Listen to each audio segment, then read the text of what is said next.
And welcome to this meeting of the Wigtown Licensing Board. This meeting will be live streamed. Well, it won't be live streamed actually, it'll be recorded though for members of the public to view after the board is held. Remote participants, please follow the good practice guidance, which includes muting microphones and switching off your video when you're not addressing the meeting. Writing speak in the Teams chat function when you want to contribute. If you are in the chambers, you can do this on your iPhone or iPad. Please don't repeat any contributions that are already made by other members. No material should be posted in the chat function if it is intended as part of the discussion. Please focus contributions on areas where clarification is required or to propose an alternative to a recommendation. So we'll go on to item number 1, which is Sedrant apologies and the convener's approval of members to remotely participate, which I approve of. Clerk, could you go through the apologies, please? Yes, convener, we have apologies from Councillors Dashbar, Councillor Hagman and Councillor McCammon. Thank you very much, Clerk. And members, is there any declarations of interest? None, convener. No, none from me. And I don't have any either. And we'll move on to item 3, which is the minutes of the meeting of the 5th of October 2022. Happy to approve. And I'm happy to second. Moving on to item 4, Licensing Scotland Act 2005, applications for occasional licences and extended hours granted under delegated authority. Report by Clerk to the Board. This item is for noting, gives details of the number of occasional licences and extended hours granted under delegated authority for the period 27th of September to the 7th of December. Are members happy to note this? Noted. Noted. Noted, not a problem. Moving on to item number 5, Licensing Scotland Act 2005, applications for minor variations granted under delegated authority. Report by the Clerk to the Board. This item is for noting and gives detail of the minor variation applications granted under delegated authority since the last board meeting. Are members happy to note this? Yeah, noted. Excellent. Item number 6, Licensing Scotland Act 2005, applications of transfer of premises licence granted under delegated authority. Report by the Clerk to the Boards. This item is for noting and gives details of the applications for transfer of a premises licence granted under delegated authority since the last board meeting. Are members happy to note this? Noted. Noted. Thank you. Item number 7, Licensing Scotland Act 2005, Section 74, application for a personal licence. Applicant David Ross Henry. Report by the Clerk to the Board. Clerk, can you go through this report and confirm the procedure for this item, please? Yes, I can indeed. First, perhaps if we could confirm if Mr. Hendry is present. Yes, I'm here. And do we have a representative from Police Scotland? Yes, we do. Sergeant Crozier. Okay. Now, as far as procedure goes, the report mentions that the board received a personal licence application from Mr. Henry on the 5th of September of this year. The Chief Constable has submitted a notice as per the appendix under section 73(3)(b) of the Act, that's the 2005 Act, confirming relevant offences, and therefore this matter requires to be determined by a hearing at this board meeting. It will be noted that Police Scotland are not objecting to the current personal licence application, as the convictions which they've detailed in their notice were considered previously by this board at its hearing on the 22nd of June 2022, when a previous premise licence transfer application was granted. However, you have before you a personal application personal licence application, and for that reason these offences can be reconsidered. How the application is to be determined is set out in paragraph 4 of the report. I am here to advise and provide guidance if needed. The decision will ultimately rest with the councillors. Now, the note of procedure. Firstly, we shall hear from the police on the terms of their letter, and then they will receive questions from members. The applicant will then be given the opportunity of presenting his case, and then members may wish to question the applicant. The police may then sum up, and then the applicant himself can sum up. The board may consider their decision in private, or they can consider the matter in public in reaching their decision. And if I could then therefore ask if the applicant, Mr. Henry, if the police are available now to speak to their letter. Thank you. In respect of the objection letter that we had raised previously in October 2022, I can confirm that under the terms of section 73(3)(b) of the Licensing Scotland Act 2005, the applicant had been convicted of 2 relevant offences. These were in March of 2022, section 5 of the Road Traffic Act 1988, at which point Mr. Henry was fined £225 and then disqualified for 12 months with his licence endorsed. Section 5 is in relation to drink driving charge. And then again, the second offence being on the 2nd of February, again at Stranraer Sheriff Court, Mr. Henry was convicted of an offence under the terms of the Firearms Act 1968, which is section 1, subsection 2, which is in relation to possession or purchase of a shotgun without holding a certificate authorising him to do that. Can I just interrupt there, please? That's incorrect. Sorry, Mr. Henry, you'll have a chance to reply to the report and to the police report in your own section. Okay, sorry. Carry on, Carly. So the details I have was that it's the Firearms Act 1968, section 1 and section 2, at which point there was a £500 fine and a victim surcharge of £20. I don't have the specific details of that, but I can have a look in relation to what they were. There was no existence of any foreign offence in respect of the applicant. These were the details of the convictions provided to the licensing board in June, at which point he was a premises licence grant was given. Because of that, we didn't raise an objection in relation to this personal application. Thank you. Thank you, Caroline. Is there any questions from the members for the police?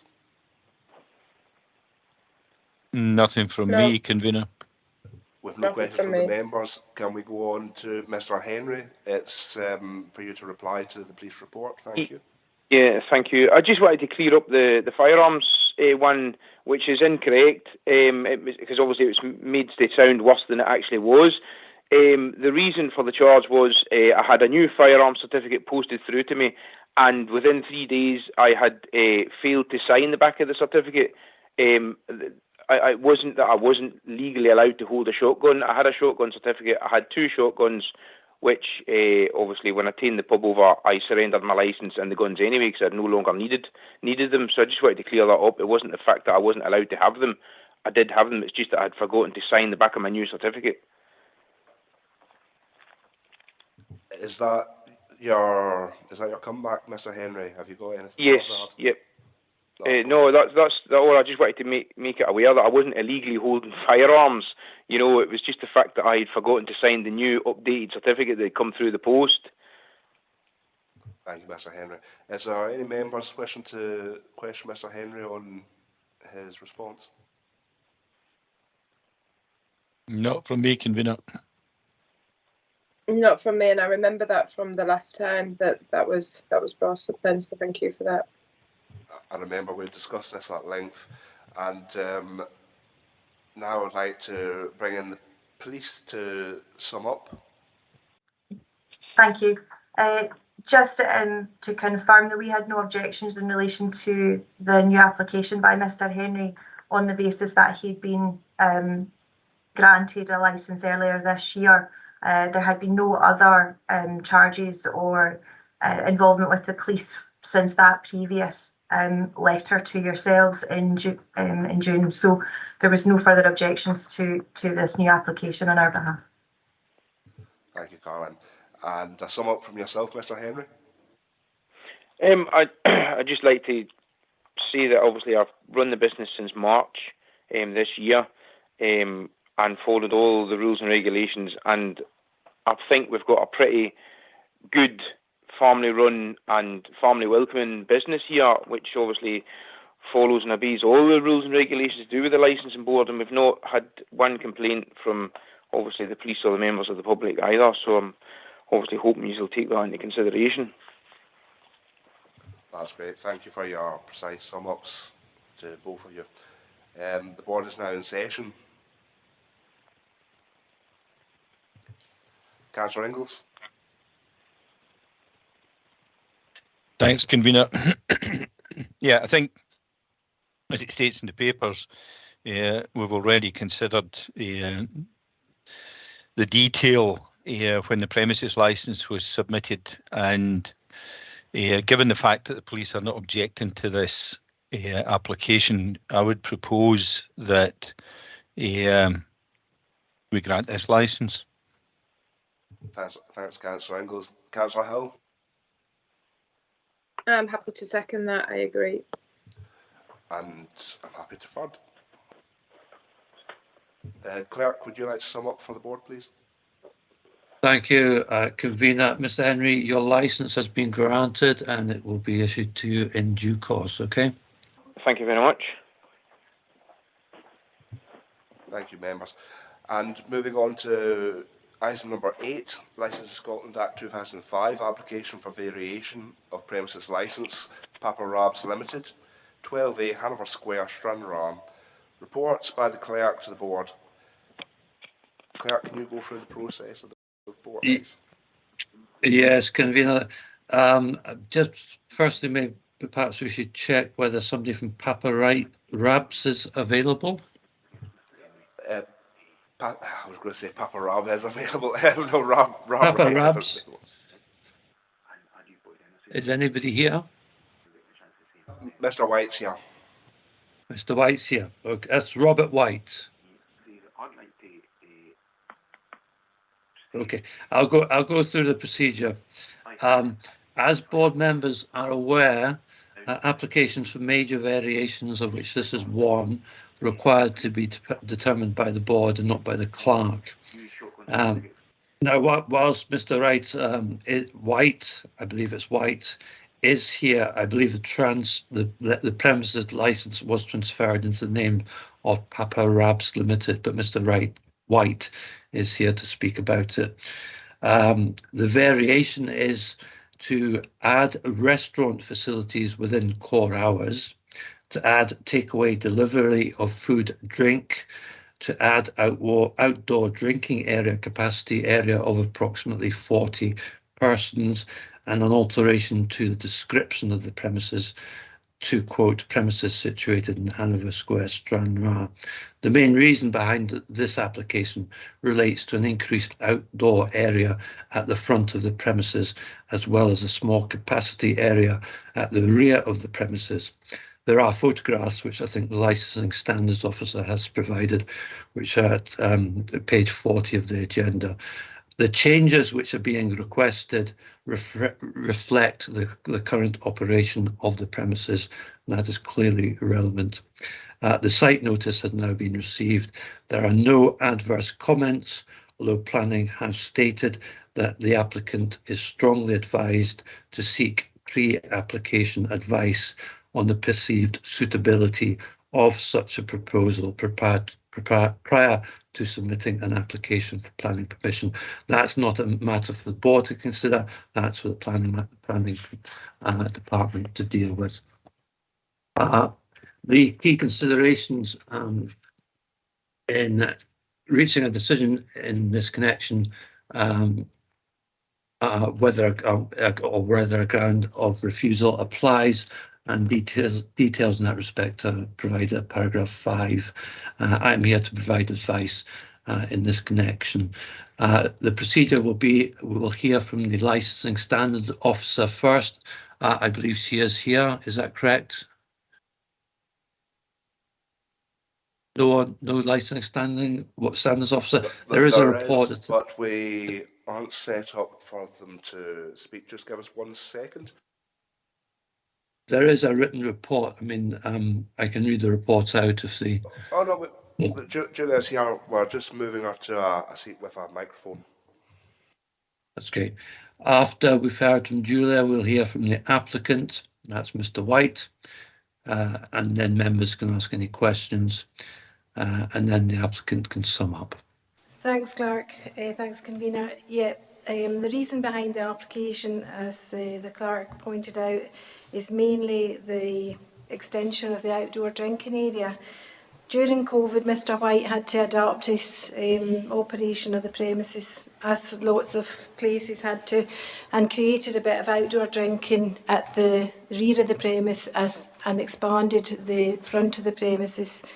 And as you can see from the pictures, there's a bit of a marquee type structure at the front now, which is an extension to what was previously there. At the same time, just took the chance to make tweaks to the operating plan, change the description, all perfectly within policy and reflecting the current operation of the premises. I've got no adverse comments. Happy to take any questions. Do the members have any questions for Julia? David, I see your hand up. Sorry, no, I've no questions. I'll take that hand down. Sorry. Thank you, Councillor Inglis. No questions. Oh, sorry, Councillor Hill. No questions from me either. Not a problem. I would like to invite the applicant.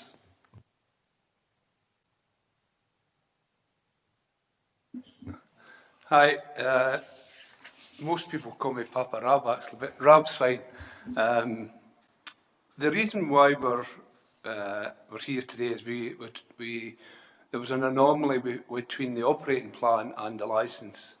Prior to COVID, we did use the front of the premises to sell alcohol, and that was, to best of my knowledge, was included in our licence, although it wasn't on our operating plan.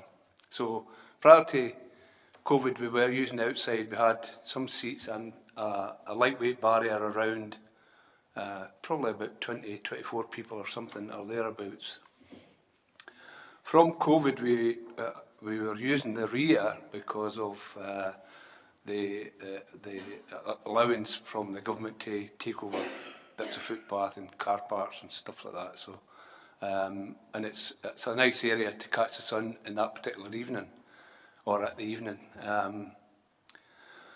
So for me, it's a case of we'd still like to use, or at least the licence, the area at the front, we thought, I assume was under our licence, although at the operating plan there was a discrepancy. So that's why we kind of put it together. And I know we've got a structure there now which will need plan permission, it'll need a building warrant, and it'll need to go through the process of approval, being in a conservation area, or however they describe it in Stranraer. So for me, it would be, I'd like to have the licence to cover the area and allow us to go forward through planning, if required or when required, until such time, because you know the length of time it'll take for us to go through the council, ask them what their thoughts on the building. I think it's one of these, it can be up to about 3 months before you get a reply from them on that particular thing, and then you've got timescales for architect to draw up a set of drawings, put it to planning, and then the building warrant guys to approve it, calculations for steelwork and all the rest that comes with it.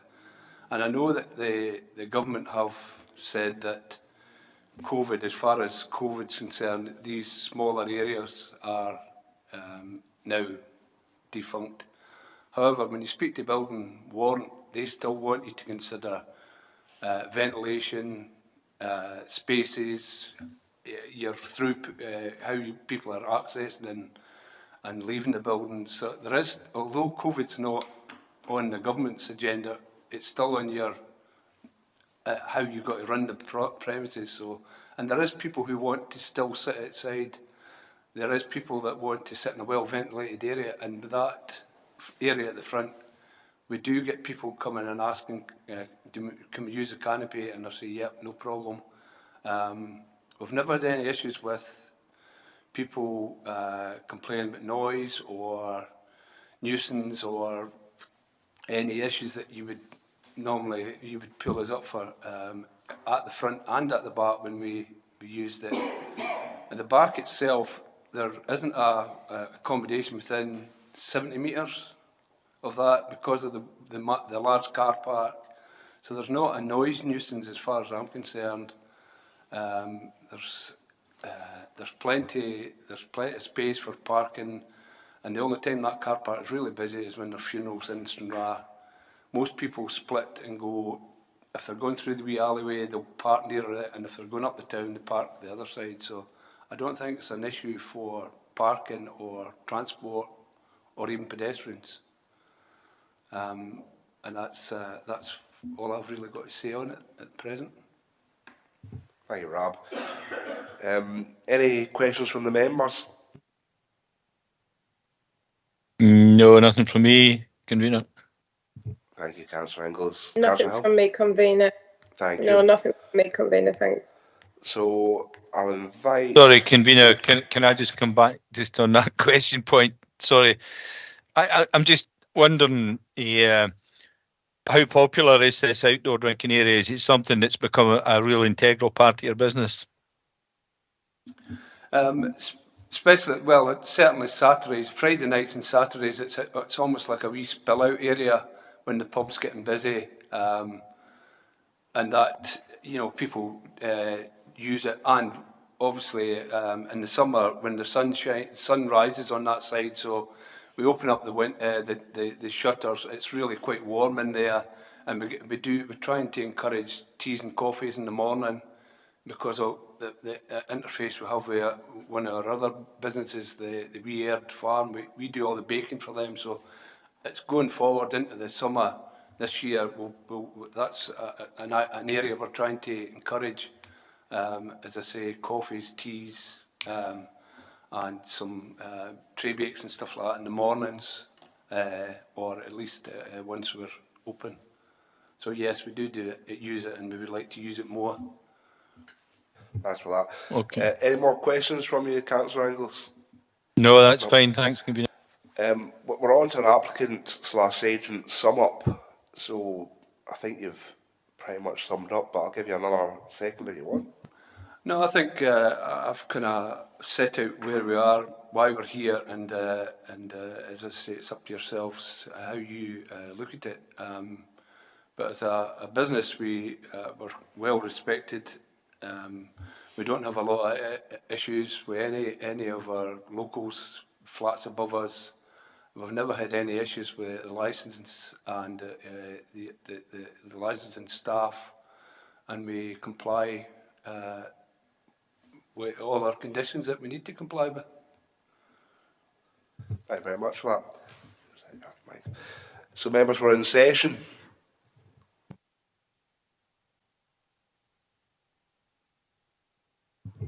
Thanks, convener.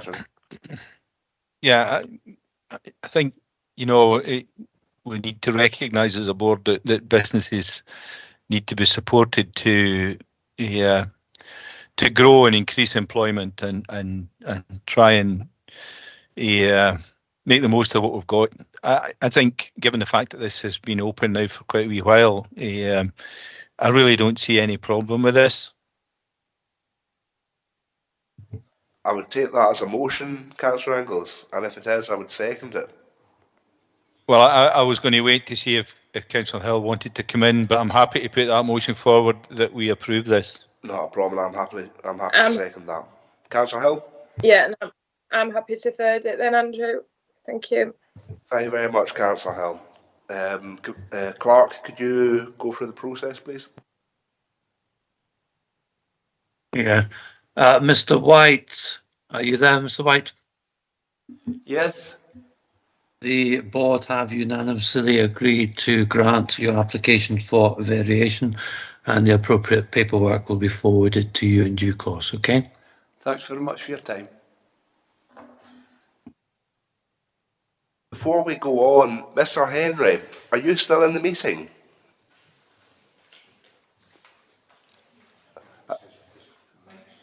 Oh, just might be, I was just thinking, because if he's dialing in on a telephone, it might be charging him minutes, so he doesn't have to be in the call. No. It's not.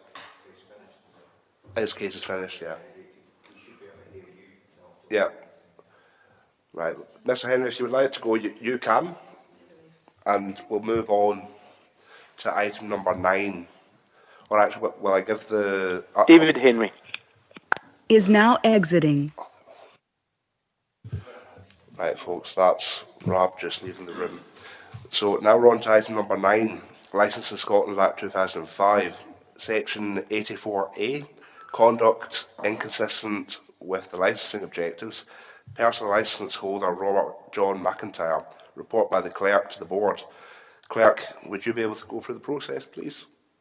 Now, this item, as well as the following item, were considered by the board at its meeting on the 20th of January last year. Now, I wasn't present at that meeting. I believe it was quite a lengthy meeting, and the consideration of the matter was continued until today's date for the police to provide details of the outcome of a pending criminal case, and also provide witness statements. In relation to the pending case, that has not proceeded. It was a Section 141 case, I think, allegation of person being drunk on licensed premises. That has not proceeded to any conviction. I don't think any witness statements have been provided.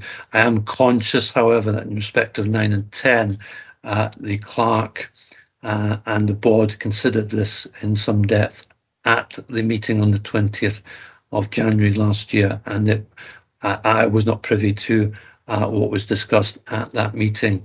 That clerk is not present today due to illness.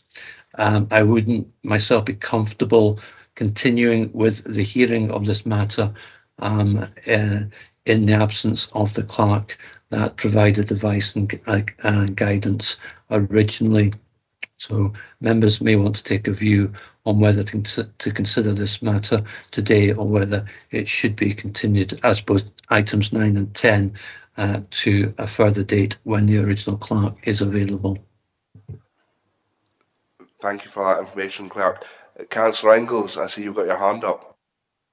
Yeah, I have to agree with today's clerk on this one. I think I'm the only elected member here that was in attendance at those previous meetings, and I'm a wee bit uncomfortable as well. That I think we need the original clerk with us, and also the elected members who are still available that were at that meeting to take these two items forward. So I'm happy to propose that we postpone these for the time being and take them maybe at the next meeting, if that's appropriate. Thank you, Councillor Inglis. I would second you. I think that would be appropriate for the original clerk to continue this item for continuity and consistency. And I would rather have more members of the board here to give Mr. McIntyre the fullest and fairest hearing possible. Could I just ask maybe if Mr. McIntyre is present, if he has any comments? Mr. McIntyre, would you like to? Yes, I'm here, members of the board, and yes, I am quite happy to postpone it to another meeting. Okay. Thank you for that, In Mr. that in that case, if you allow me, Chair, that the matter will be arranged for a future date, where hopefully the previous clerk is available, and we'll try and endeavour to get the full board available. So that would be in the interest of transparency, and it would be in the interest of fairness to all parties involved in this particular matter. Okay. Yeah. Thank you, Clerk. Happy with that. With that said, will that cover items 9 and 10? I would That's suggest correct. that would be the case, yeah. That's correct. That's correct, convener. Thank you. So skipping item 10, as we've just dealt with that with item 9, on to item 11, which is the Licensing Scotland Act 2005, section 84A, conduct inconsistent with the licensing objectives. Personal licence holder Robert John McIntyre. Clerk, could you put us through the procedure, please? Yeah, this is just similar to the previous ones. It's an additional applications for the review of Mr. McIntyre's personal licence. And rather than go through all the details again, although this is a new review application, it's not been considered before, given what you've previously decided, you may want to make the same, reach the same decision on this one. Members? Yes, I would agree to that. I think you know, we're limited in numbers here today, and I think it deserves a proper or a balanced and a fair hearing, this one. So it would be my proposal that we carry this forward as well, if that's appropriate. Thanks, convener. I think you're right there, Councillor Ingalls. I think that we need to be transparent here, and we need as many members as possible to make this process a fair process. So I would support you in that. Clark, could you give us the... Just for completeness, Mr. McIntyre, do you have any objection to that? No, members of the board, I don't, because I think that the relevance of this appeal has with regards to the outcome of the previous one. So I think you're right, yes, in postponing it. Okay. Thank you, Mr. As McIntyre. As I said before, Mr. McIntyre, this will be continued. Hopefully we'll get all three together to be heard on the same date, and hopefully we'll get a full board and the previous clerk as well. So that will help for continuity purposes, transparency and fairness purposes. Thank you, Clark. So moving on to item 12, Licensing Scotland Act 2005, Premises Licence Review, Section 36, Premises, The Pub, Number 2, Hanover Street, Stranraer, Premises... I hope I'm not at this stage sounding like a parrot, but this is again similar to the previous three, but it is slightly different. So we do technically need to go through the procedure in terms of the Act. It is another review application which has been lodged by the police in respect to the same premises to Hanover Street, and it relates to John McIntyre again. Now, the details of the premise review are all detailed in the report. I won't bother to go through it. We have to actually hold a hearing in connection with this particular case within 42 days of the notice of review coming in.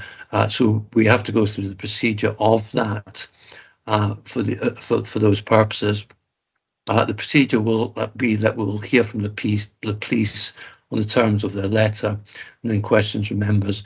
Then we can hear from the licence holder, and then questions from members.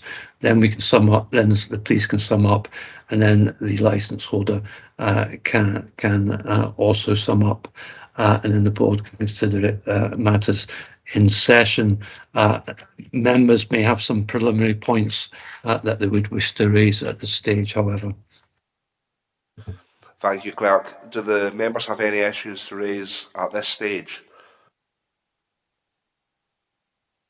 No. then we'll go through the process then. And I would like to invite the police to talk on the terms of their letter, and then follow that up with questions to the police regarding Could I just intervene, convener? Sorry, yes. What was that? That's an appropriate procedure. Would it there not be benefit, now we've commenced the hearing, in conjoining this one with the previous three, so that all of the issues which are tied together are dealt with at one hearing with all the councillors present, if possible, and the previous clerk being present?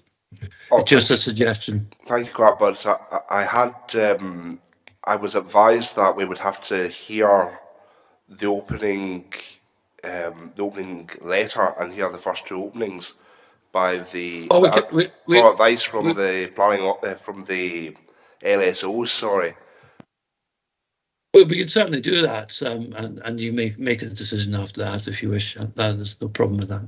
Although I am happy to take other members' opinions if we can adjourn at this point. It may be prudent to adjourn until the other items are dealt with. Councillor Ingles. Yeah, I'm happy to take the clerk's advice on this one. I think they are linked, the four items on the agenda here, and I think it would be prudent to take them all in one sitting. I think that would be sensible. I'm not sure of the actual protocol now, whether we do need to hear any more on this one, or what perhaps Marcus can give us a bit of background on that, or whether we are in a position where we can move that this is taken at a later date. Mr. McIntyre, have you any view on this? Do you have any objection to the hearing being continued? No, members of the board. I think it's the fairest way, because the first two have relevance to the second two, so I think it's only fair that the all four are held together. Thank you, Mr. Given what Mr. McIntyre said, I think it's perfectly competent now to continue this hearing with the other ones. That's terrific, Clerk. Thank you very much for that. Would you like to put us through the procedure, Clerk, or do we have an agreement? Sorry. Well, as I said, Mr. McIntyre, before, I mean, what the board are trying to achieve here is to deal with these cases in as fair and as transparent and as consistent manner as possible. And whilst it may be a bit of an inconvenience to the police representative, it's really in the interest of fairness to get these things dealt with properly. These are important matters to you, and they have to be dealt with as fully and comprehensively and fairly as possible. And that is the reason why they're being continued. And also you have agreed for them to be continued, for this to be done. A further date will be provided in due course. Hopefully it will be sooner rather than later. Hopefully in the early days of January, when everybody will be available and you'll be notified in due course. Okay? Thank you, Clerk. And that concludes that item. I believe, Mr. McIntyre, that is us for the day, and we'll see you in the new year. So moving on, members, to item number 13, Licensing Scotland Act 2005, Section 9B, Annual Financial Report 2021/2022, report by the Clerk to the Board. Clerk, can you go through this report, please? I can certainly try, but having had no involvement in licensing at this council until today, I'm not entirely sure how much detail I can provide. What is of interest in respect of board members may be aware that in terms of the Licensing Act, it's supposed to be self-sufficient, i.e. the income coming in from application fees is supposed to cover the cost of the discharge of the licensing function. Now, I've looked at quite a number of licensing boards annual financial reports, and the difference between the income and the expenditure has been quite significant in many cases. You'll note here, however, it's pretty good. The total income is £220,795, whereas the total expenditure is £247,376. That's expenditure that the council's incurred in carrying out all its liquor licensing and gambling licensing functions. So that's led to a net deficit of minus £26,581, which may sound a lot, but compared to other boards, I think we've done a very good job in balancing the books as far as we can. And that's really about all I can say about that particular report. If you've got questions, I believe Sharon may be able to answer some. Do the members have any questions? I believe I see a hand up from Councillor Ingalls. Yeah, just a quick question, convener. Do we have a budget for the following year based on the previous year's figures? And if so, are we able to look at, I take the point that it's not a great loss, but I'm just wondering whether that figure can be brought down in any way by producing a budget and trying to figure out, how we can come closer to breaking even. Thanks. Yeah, I can certainly pick that up, Councillor Ingalls.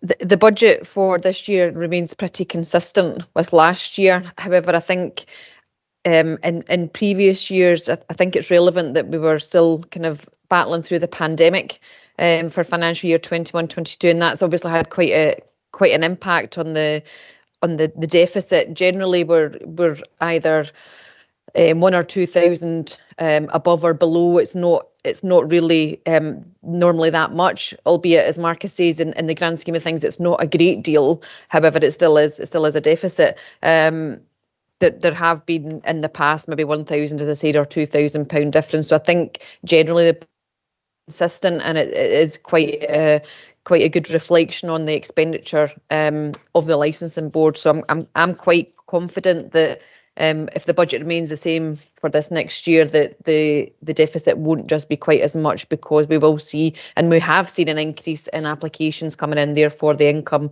hopefully will kind of remain a wee bit higher than what it is at the moment. I hope that helps. Thank you, Sharon. Have you got anything further, Councillor Ingalls? No, I did notice that did I see somewhere there was a bit of COVID income? Maybe no. Yes, you no, did. I just wondered. I did somewhere. Aye. Yeah, there was funding received from COVID to assist with resources within the licensing team. We had a few kind of staff movements with retirements and posts being kind of consumed within the admin review. So we did receive COVID income, but that was purely to assist with resources. Oh, I see that. Yeah. Yeah, so that's not likely to continue into next year, is it? No, it's not. No. Can I just ask also, the fees that we charge, are those set for the region, or are they Scottish Government fees, or have we autonomy to change fees, or how do we?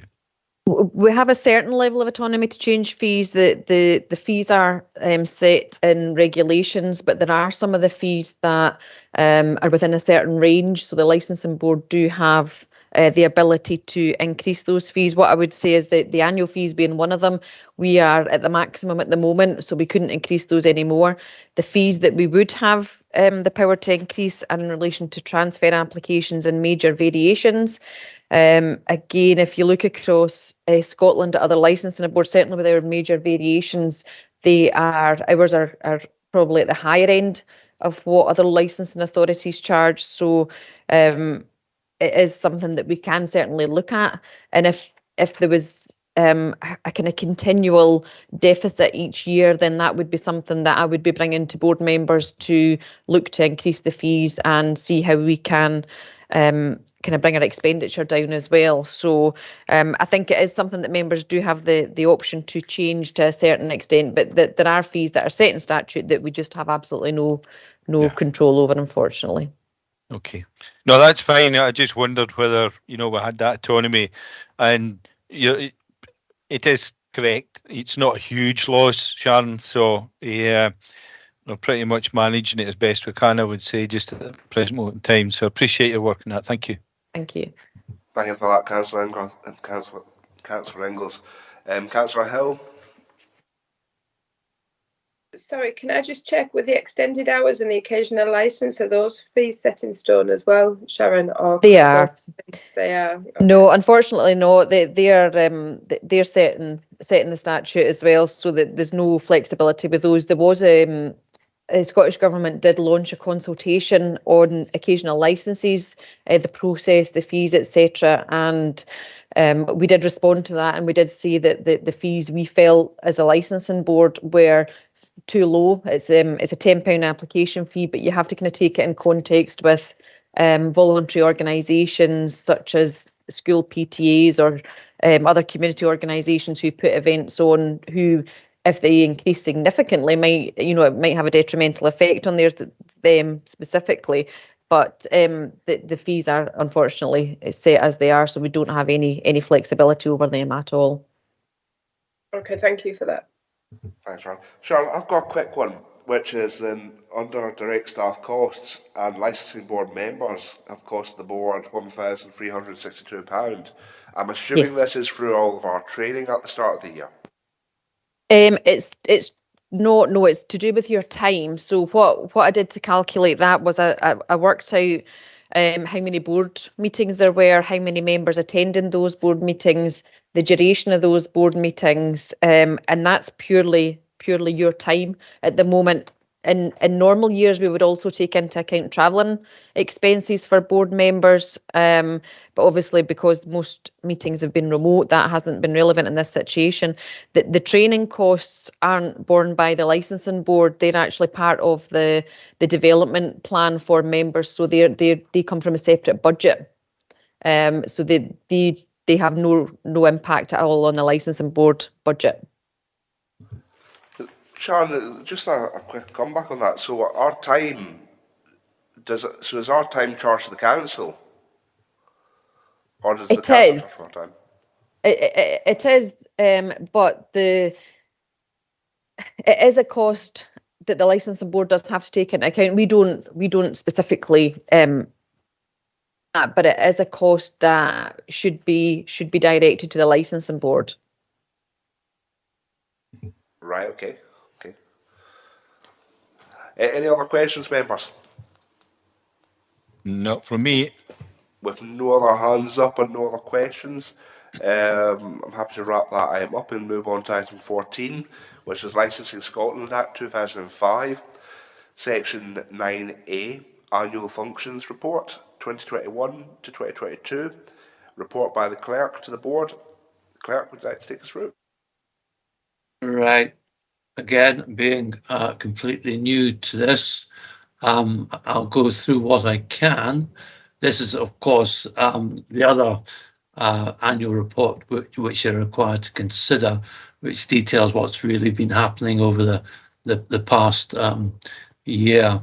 There's a few things to note. I say, just out of interest, I've only been to Dumfries and Galloway once, and I found the map very interesting, and I did not even know where Wigtown was until last night. I found that that map very useful, because the board is split into 4 different divisions at the moment, although I believe that's subject to possible change. Now, at one point forward, it mentions the number of licenses which wishes.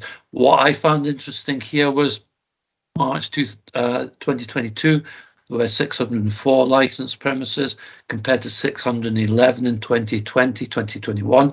That is, to me, not a significant decrease given what has happened over the last few years. So that's to some extent quite reassuring. I could be wrong. But that's just my initial impression. That has not been a significant decrease in the number of licensed premises. Hopefully, the trend doesn't change. report goes on, provides various bits and bobs of information. At 3.4 indicates the number of times the board has sat in the various areas. As Sharon has mentioned, the time that councillors attended those meetings has been taken into account in the financial report. What is probably most interesting here, and probably due to the pandemic, at 4.3 during the course of the year, 1,546 occasional licences and 30 extended hours applications were granted. For comparison, in the previous year, only 542 occasional licences and 4 extended hours were granted. I'm assuming that was due to the easing of lockdowns. Maybe Sharon knows more and she can perhaps elaborate. And then 4.5, it goes on, and number 5 goes on about the number of reviews that have been undertaken. I don't know if Julia is still here, because there's quite a bit that the licensing standards officers have mentioned at paragraph 7 onwards.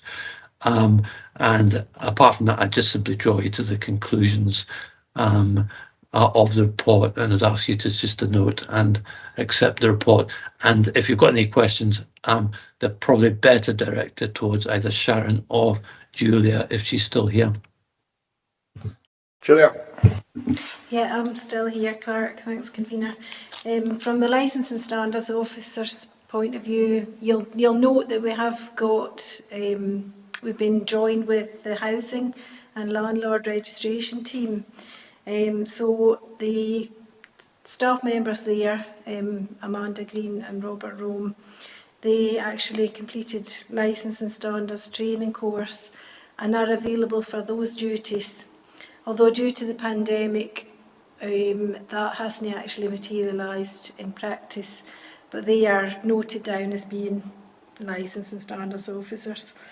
So what we found, we recommenced visits earlier on in the year, having not been out during the pandemic very much.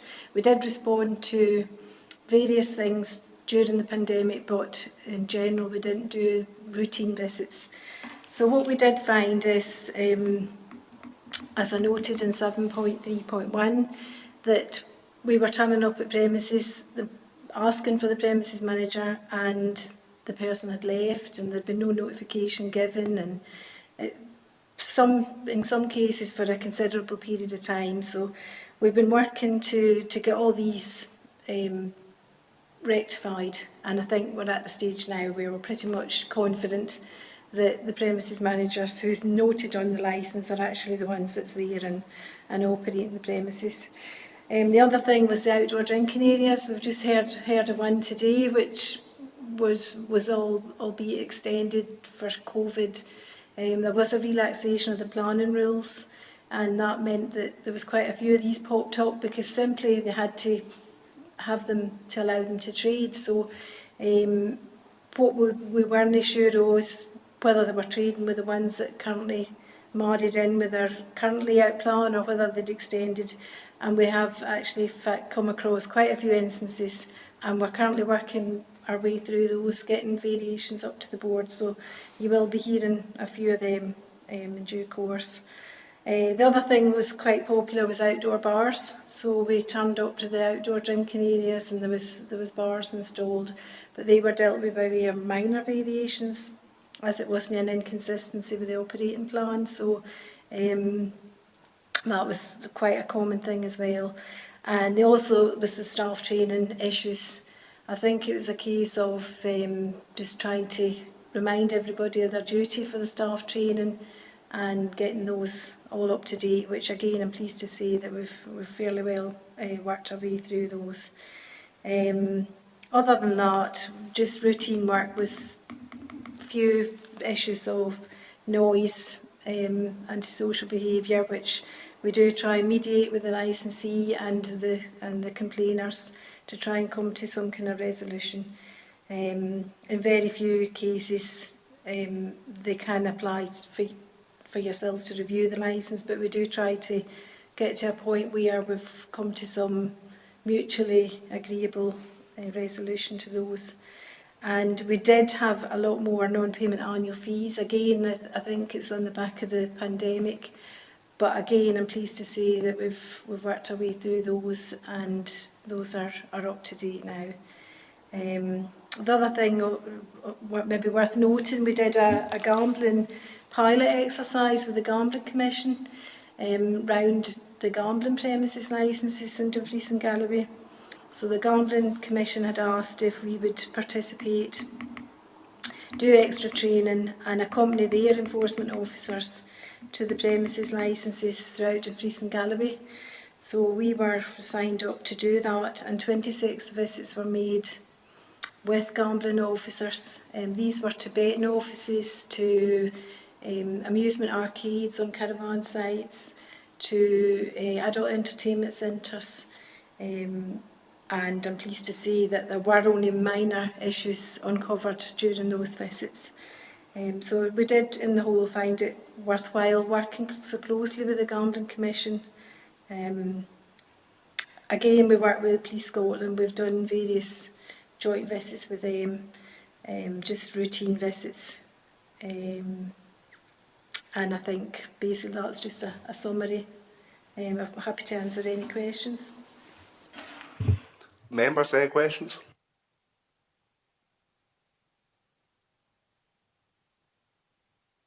I'll take that as a... Sorry. Aye. Yeah, I think the LSOs run a really tight ship and really appreciate the work that they're doing. I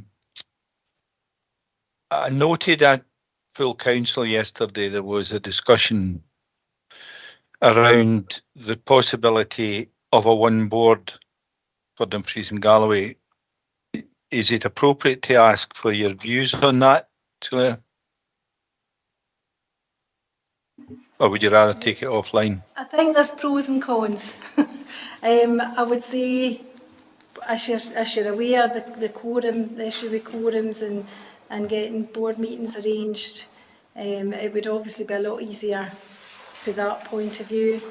I think from the local perspective, it would be another kind of, particularly for the Wigtown board, because obviously we're the furthest away from the centre in Dumfries. So for that point of view, I think it would be a shame to lose that sort of local element. But I get the point with technology and attendance. It's a lot easier now.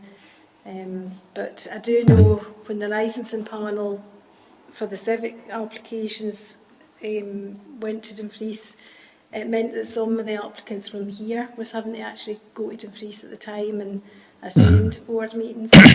So yeah, I would say pros and cons there. I think my own personal opinion, if I can give that, is that I would not like to see a one board across the region. I think it's important that we keep that autonomy for each individual region, and the local knowledge comes into it quite a bit for me as far as being a board member goes. But it was just, I just wondered how you felt about it. Yeah. That's all from me, convener. Thanks. Thanks, Councillor Inglis. I think I agree with you. I'm seeing a hand up from Councillor Hill and then Sharon.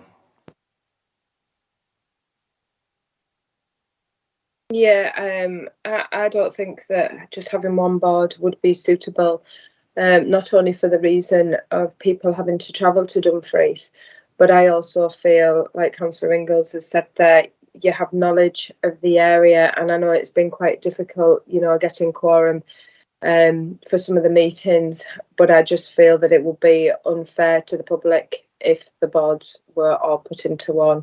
And also with you saying that, we're going to have things coming up with people wanting to extend their properties further, following on from COVID, I feel that there will be a lot more meetings that people will be expected to undertake all over the region and possibly not have the knowledge. So I think it would be quite detrimental if it was put into one board, but that's just my opinion.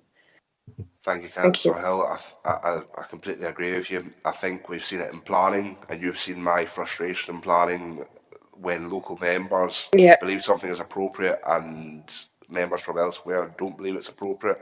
I think you do have to keep a bit of localism in your decision making. And on to you, Sharon. Thank you, convener. Yeah, I mean, I fully intend to bring a report to the conjoined board meeting on the 19th of January, just about the process and the consultation. And obviously, the board members' views are critical in any decision that's taken. So we'll be seeking the views at that point. What I would say is, when I've been kind of pulling together some of the questions that we maybe want to consider, it's one of them is, you know, do we rotate the potential location of a single board? You know, it wouldn't just necessarily be all board meetings. If we go to one board are in Dumfries, they would be on a rotation basis, and obviously they could be offered hybrid as well. So there's a lot to kind of look into, and there's a lot of information that members are going to have to consider. And obviously we'll present as much information as possible with a full options analysis as well, for you to consider, should it get to that extent. So we'll make sure that you do have the fullest of information, and like I said, your opinions are critical to this, so they will be fully taken on board. Thank you, Sean. I think even maybe an easier pill to swallow as a local member would be maybe even a Galloway board, maybe a Dumfriesshire board, but I'll leave it in your hands to bring up these reports and come up with what's workable and what's not. Is there any other questions, members? Nothing from me, convener. Then, members, I think we've made it through. We've made it through the frost, the flu, and the cold, and I think that's us. I'm seeing Sean's hand still up. Is that a legacy hand, or is that for? Yeah, apologies, convener. Yeah, I'll take it down. That's us then. Thank you very much, members, and you're now free to go. That's great. Thanks, and thanks, Marcus.